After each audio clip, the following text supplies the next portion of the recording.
بسم اللہ الرحمن الرحیم نحمده ونصلی ونسلم علی رسولہ الکریم۔ آج تمام ناظرین اور سامعین کے سامنے سورہ یاسین کے فضائل اور سورہ یاسین کے پڑھنے کے بارے میں آپ کے سامنے حاضر ہوا ہوں۔ یاد رکھیے، سورہ یاسین جسے قرآن پاک کا دل کہا جاتا ہے، اپنے اندر بے شمار فضائل و برکات، فوائد و ثمرات اور بے پناہ منافع اور حکمتیں سموئے ہوئے ہیں۔ اور اسی کے ساتھ ساتھ حضور اکرم صلی اللہ علیہ وسلم کا ارشاد بھی ہے کہ جو شخص سورہ یاسین کو شروع دن میں پڑھے، اس کی تمام دن کی ساری حاجتیں پوری ہو جاتی ہیں۔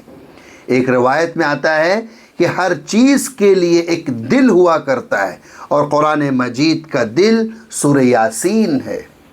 جو شخص سورہ یاسین پڑھتا ہے، اللہ تبارک و تعالی اس کے لیے 10 قرآن مجید کا ثواب لکھ دیتے ہیں۔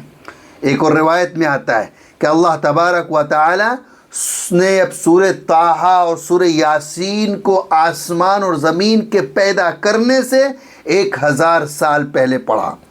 جب اللہ تبارک و تعالی نے سورہ یاسین کو پڑھا، سورہ طٰہٰ کو پڑھا، تو فرشتے سن رہے تھے۔ تو فرشتے کہنے لگے، کتنی مبارک ہوگی وہ قوم جس پر یہ قرآن اترے گا، کتنی مبارک ہوں گی وہ زبانیں جو اس قرآن پاک کو پڑھیں گی، کتنے مبارک ہوں گے وہ سینے جو اس قرآن پاک کو اپنے دلوں میں اور سینوں میں محفوظ کریں گے۔ اللہ تبارک و تعالیٰ نے اس کو زمین اور آسمان کے پیدا کرنے سے 1000 سال پہلے سورہ یاسین اور سورہ طٰہٰ کی تلاوت کی۔ جی، ایک حدیث میں ہے کہ جو شخص سورہ یاسین کو صرف اللہ کی رضا کے واسطے پڑھے تو اس کے پچھلے تمام گناہ معاف ہو جاتے ہیں۔ اس سورت کو اپنے مردوں کے پاس پڑھا کرو، اپنے مردوں پر پڑھا کرو، جو مر کے چلے گئے، جو نزاع کی حالت میں ہیں، جو غرغر کی حالت میں، ان کے قریب ہو کر پڑھا کرو، اور جو مر کر چلے گئے، دنیا سے چلے گئے، ان پر پڑھا کریے۔ یہ بہت بڑی سورت ہے۔ یہ اپنے پڑھنے والے کے لیے دنیا اور آخرت کی تمام بھلائیوں پر یہ سورت مشتمل ہے۔ دنیا و آخرت کی مصیبت کو دور کرتی ہے، آخرت کی ہولناکی کو دور کرتی ہے۔ جی، یہ سورت بہت برکت والی، رتبے والی سورت ہے۔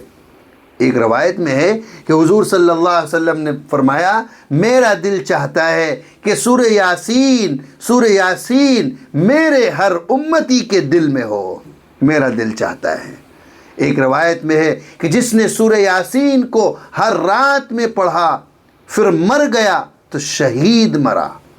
ایک اور مقام پر فرمایا کہ جو شخص سورہ یاسین کو پڑھتا ہے اس کی مغفرت کر دی جاتی ہے، اور جو بھوک کی حالت میں پڑھتا ہے وہ سیر ہو جاتا ہے، اور جو راستہ گم ہو جانے کی وجہ سے پڑھتا ہے وہ راستہ پا لیتا ہے، اور جو جانور کے گم ہو جانے کی وجہ سے پڑھے تو وہ جانور کو پا لیتا ہے، اور جو ایسی حالت میں پڑھے کہ کھانا کم ہو جانے کا خوف ہو تو وہ کھانا کافی ہو جاتا ہے، اور جو شخص ایسے شخص کے پاس پڑھے جو نزاع کی حالت میں ہو تو اس پر نزاع میں آسانی ہو جاتی ہے، اور جو ایسی عورت پر پڑھے جس کے بچے میں دشواری ہو رہی ہو، جی، بچے ہونے میں دشواری ہو رہی ہو، تو اس کے بچے جننے میں سہولت ہوتی ہے۔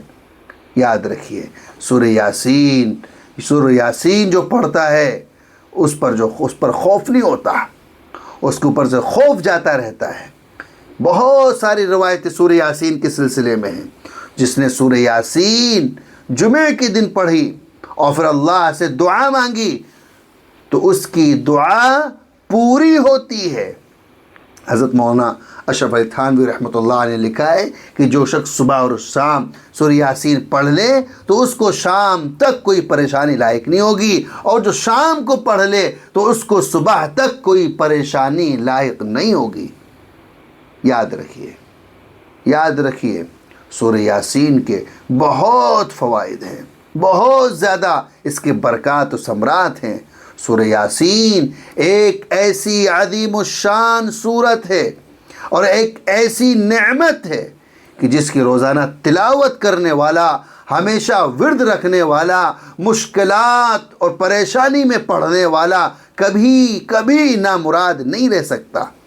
دنیا کی کوئی بھی پریشانی ہو، مصیبت ہو، دکھ ہو، بیماری ہو، بھوک ہو اور افلاس نے ڈیرے ڈال رکھے ہوں، مصائب نے اور مشکلات نے گھیر لیا ہو، زمین اپنی کشادگی کے بغیر تنگ ہوتی نظر آتی ہو، حاسدین پیدا ہو گئے ہوں، جینا دوبر ہو گیا ہو، دشمنوں اور ظالموں نے اپنے نرغے میں لے لیا ہو، تو ان تمام سب حالات میں سورہ یاسین کا بکثرت ورد کرنا یہ اکسیر کا درجہ رکھتا ہے۔ اس کا ہمیشہ پڑھتے رہنا اور اس کا ہمیشہ پڑھنے کا اہتمام کرنا۔